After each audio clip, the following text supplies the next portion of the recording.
मेरे प्यारे छात्रों, एक बार फिर से आप सभी का क्राफ्ट फिजियोलॉजी फर्स्ट के क्लास में हार्दिक स्वागत है। आज का हमारा topic factors affecting mineral salt absorption है। हमारा जो मेन टॉपिक चल रहा था मिनरल साल्ट एब्जॉर्प्शन, उसी के कंटिन्यूएशन में आज का भी यह टॉपिक है। इसके पहले आप लोगों को मिनरल साल्ट एब्जॉर्प्शन क्या है,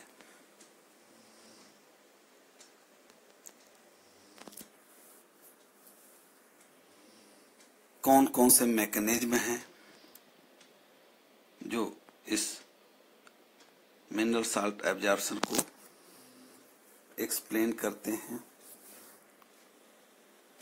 विस्तार से बताया जा चुका है।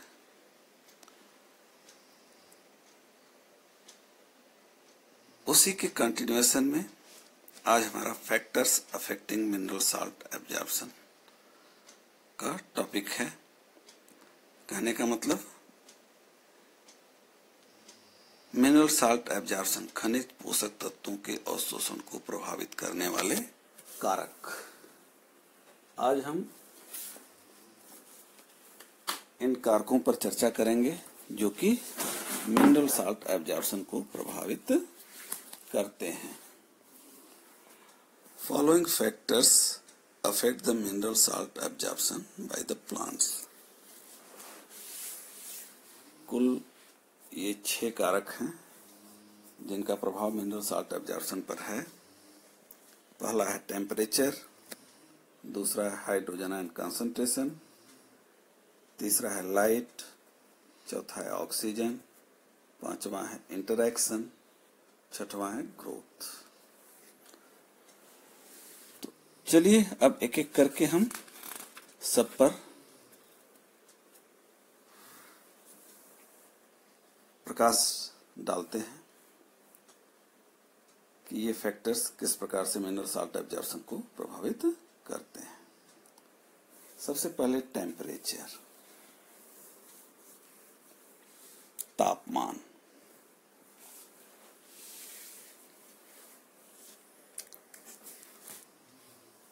Generally, mineral salt absorption increases with an increase in temperature and decreases with the decrease in temperature.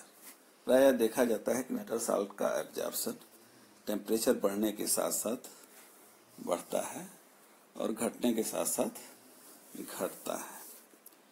लेकिन जैसा आप जानते हैं, कोई भी बायोलॉजिकल एक्टिविटी, ये जो फैक्टर्स हैं उनके एक बायोलॉजिकल रेंज में, ऑप्टिमम रेंज में ही जो है संपन्न होती है। ऑप्टिमम लिमिट पर सबसे तेज गति से क्रिया चलती है, लेकिन जैसे जैसे उस ऑप्टिमम रेंज से ऊपर या नीचे फैक्टर फ्लक्चुएट करता है तो प्रक्रिया कुछ न कुछ विपरीत रूप में प्रभावित होती है। जहां तक बात टेम्परेचर का है, तो टेम्परेचर का एक रेंज है। उस रेंज तक टेम्परेचर बढ़ने के साथ साथ मिनरल साल्ट एब्जॉर्प्शन बढ़ता है और घटने पर घटता है। लेकिन but increase in temperature from the maximum limit causes inhibition of the absorption process। कह रहा है कि मैक्सिमम लिमिट से जब टेम्परेचर बढ़ता है तो यह एब्जॉर्प्शन प्रोसेस को इनहिबिट कर देता है, probably because of the denaturation of enzymes and carrier proteins on the high temperature. कह रहा संभवतः यह इसलिए होता है क्योंकि ऊंचे तापमान पर मिनरल साल्ट एब्जॉर्प्शन से संबंधित जो एंजाइम्स हैं या कैरियर मॉलिक्यूल्स जो कि प्रोटीनस नेचर के हैं, उनके डीनेचर होने से इस प्रकार की घटना घटित होती है। कि मिनरल सॉल्ट का एब्जॉर्प्शन हाई टेम्परेचर पर घट जाता है। Temperature variation affects both types of absorption. Temperature का वेरिएशन दोनों प्रकार के एब्जॉर्प्शन को प्रभावित करता है, चाहे वो एक्टिव हो चाहे पैसिव हो। For example, diffusion which happens during the process of passive absorption depends on the kinetic energy of diffusing particles. Kinetic energy is related with the temperature. A decrease in temperature decreases the kinetic energy and hence the rate of diffusion. Thus, passive absorption of mineral salts becomes slow at the low temperature. कह रहा है कि temperature का fluctuation जो है या variation, चाहे active absorption हो चाहे पैसिव एब्जॉर्प्शन हो, दोनों को प्रभावित करता है। उदाहरण के तौर पर डिफ्यूजन, जो कि संबंधित है पैसिव एब्जॉर्प्शन से। जैसा हम जानते हैं कि डिफ्यूजन का मतलब movement of particle from its higher concentration to the lower concentration. तो ये जो डिफ्यूजन पार्टिकल हैं, उनका संबंध उनकी काइनेटिक एनर्जी से भी है, और काइनेटिक एनर्जी का संबंध जो है टेम्परेचर से है। टेम्परेचर बढ़ने पर काइनेटिक एनर्जी बढ़ती है, घटने पर काइनेटिक एनर्जी घटती है। तो जैसे जैसे टेम्परेचर कम होता है, काइनेटिक एनर्जी कम होती है डिफ्यूजिंग पार्टिकल्स की, और इसी की वजह से लो टेम्परेचर पर डिफ्यूजन का रेट कम हो जाता है, जिससे कि passive absorption of mineral salts भी स्लो हो जाता है। In addition to the above, low temperature also slow down the pace of all kinds of biochemical reactions, because of which the production of ATP also gets reduced, which in turn adversely affects the active absorption of mineral salts. कहने का मतलब passive absorption जो कि लो temperature पर कम होता है, उसके अतिरिक्त लो टेम्परेचर जो है एक्टिव एब्जॉर्प्शन पर भी प्रभाव डालता है। प्रायः लो टेम्परेचर पर सारी बायोलॉजिकल रिएक्शंस की दर घट जाते हैं, जिसके परिणाम स्वरूप एटीपी का उत्पादन भी जो है घट जाता है। और चूंकि एटीपी मेटाबॉलिक एनर्जी का रूप है और इसकी आवश्यकता एक्टिव एब्जॉर्प्शन में पड़ती है, बिना मेटाबॉलिक एनर्जी के एक्टिव एब्जॉर्प्शन संभव नहीं है, इसलिए लो टेम्परेचर पर active absorption of mineral salts भी स्लो हो जाता है या कम हो जाता है। इस तरह से टेम्परेचर का प्रभाव दोनों एक्टिव एब्जॉर्प्शन और पैसिव एब्जॉर्प्शन दोनों के ऊपर पड़ता है। नेक्स्ट, दूसरा है hydrogen ion concentration.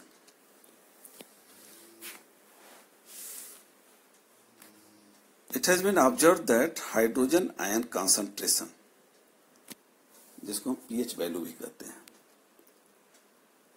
of the soil solution affects the availability of different mineral salts due to its effect on the dissociation of electrolyte and valency of elements. For example, plants absorb phosphorus in the form of monovalent H2PO4 ions, but in the alkaline medium it converts to divalent HPO4 2- ion and trivalent PO4 3- ion, which are non-available form of the phosphorus. Thus, alkalinity decreases the phosphorus absorption. तो इस तरह से pH value का या hydrogen ion concentration का different, यह तो एक एग्जांपल आपको दिया गया है फास्फोरस का, सारे जितने भी मिनरल साल्ट एब्जॉर्प्शन हैं सबका हाइड्रोजन आयन कंसंट्रेशन से संबंध है। कुछ पीएच मान 7 से ऊपर होने पर कुछ का एब्जॉर्प्शन जो है बढ़ जाता है, कुछ का 7 से नीचे होने के कारण एसिडिक मीडियम में एब्जॉर्प्शन बढ़ जाता है, कुछ का अल्कलाइन मीडियम में एब्जॉर्प्शन बढ़ जाता है। लेकिन न्यूट्रल मान जो है 7 के आसपास, पीएच वैल्यू 7 के आसपास, इस पर अधिकांश मिनरल साल्ट्स अवेलेबल फॉर्म में ही होते हैं।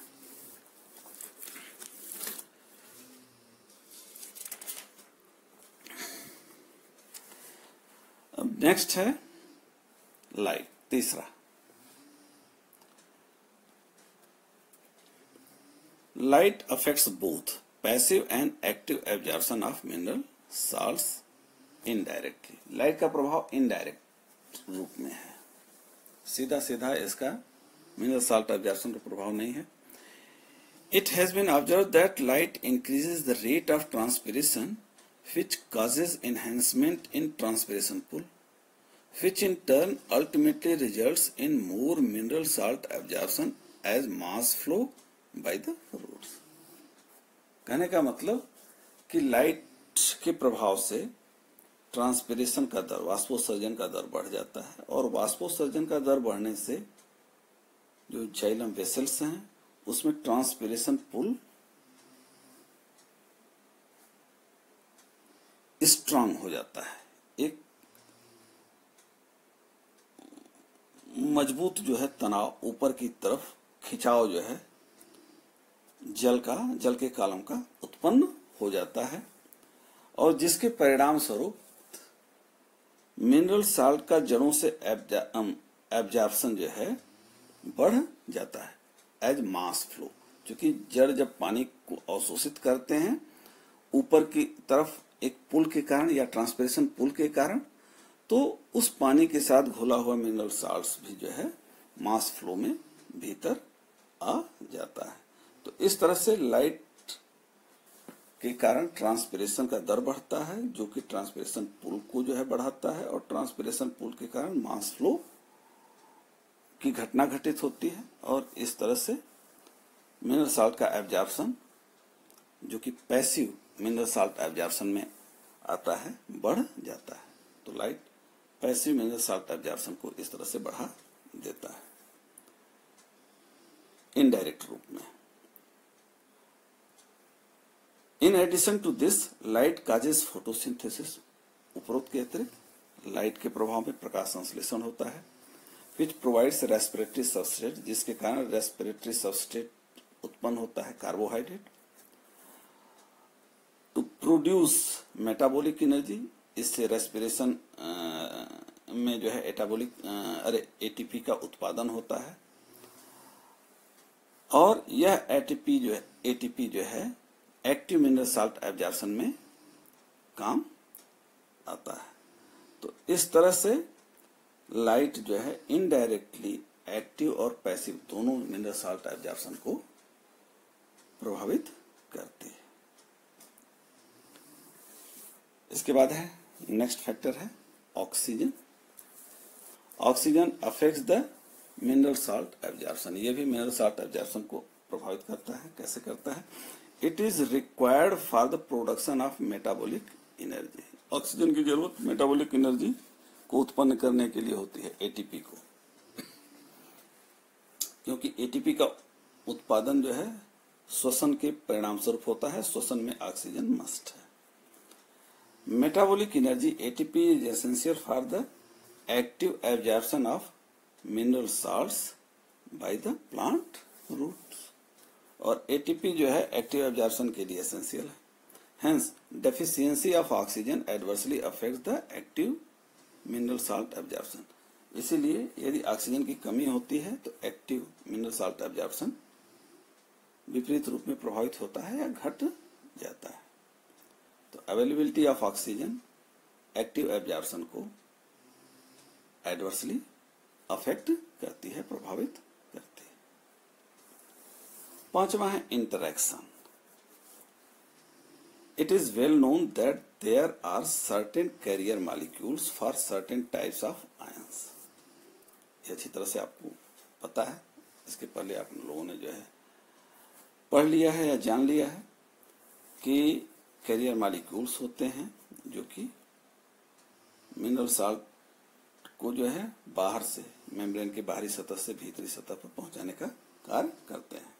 तो it is well known that there are certain carrier molecules for certain types of ion, मतलब सर्टेन टाइप्स ऑफ आयन के लिए सर्टेन कैरियर मॉलिक्यूल होते हैं। निश्चित कैरियर मॉलिक्यूल निश्चित प्रकार के आयन के लिए होते हैं।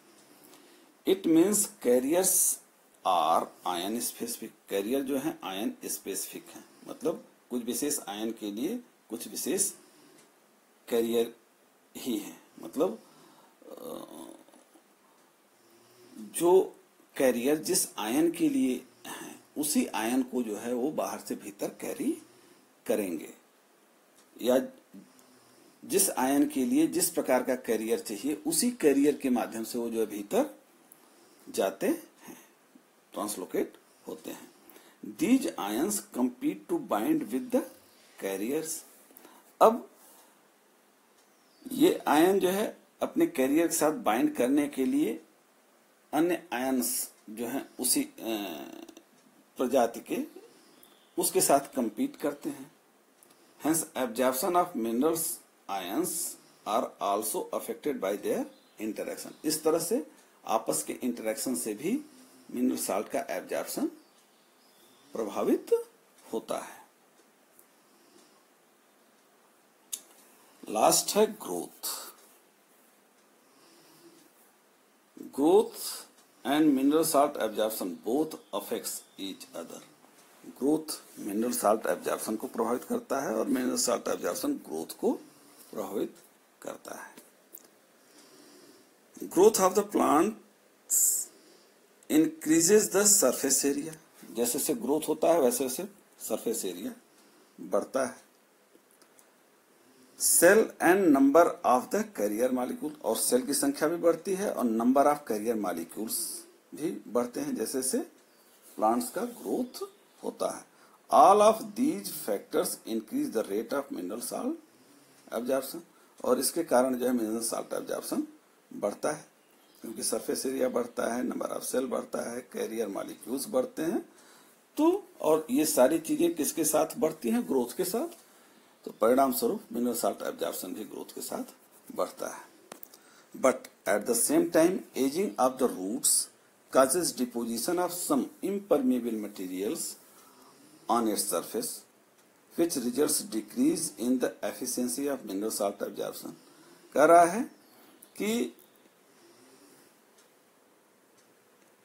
इसी ग्रोथ के साथ साथ जो एजिंग होती है उसके परिणाम स्वरूप जड़ों में कुछ उसके सरफेस पर या अंदर कुछ ऐसे मटेरियल जो है डिपोजिट हो जाते हैं जो कि इम्परमेबल नेचर के होते हैं, और ये जो है एडवर्सली अफेक्ट करते हैं मिनरल साल्ट एब्जॉर्प्शन को, या मिनरल साल्ट एब्जॉर्प्शन को रिड्यूस कर देते हैं, डिक्रीज कर देते हैं उनकी एफिशिएंसी को। ऑन द कंट्री, जबकि इसके विपरीत इंक्रीज्ड वेजिटेटिव ग्रोथ, जैसे जैसे ग्रोथ होता है वेजिटेटिव ग्रोथ बढ़ता है, वानस्पतिक वृद्धि ज्यादा होती है विद द एज के साथ। Also increases the translocation of water, और ऐसी स्थिति में पानी का जो है ट्रांसलोकेशन बढ़ता है, which in turn enhance the mineral salt absorption, और इसके परिणाम स्वरूप मिनरल साल्ट का एब्जॉर्प्शन बढ़ता है। तो कहने का मतलब कि वानस्पतिक वृद्धि पौधे के एज के साथ या आयु के साथ जो वानस्पतिक वृद्धि में विकास होता है या बढ़ोतरी होती है उसके कारण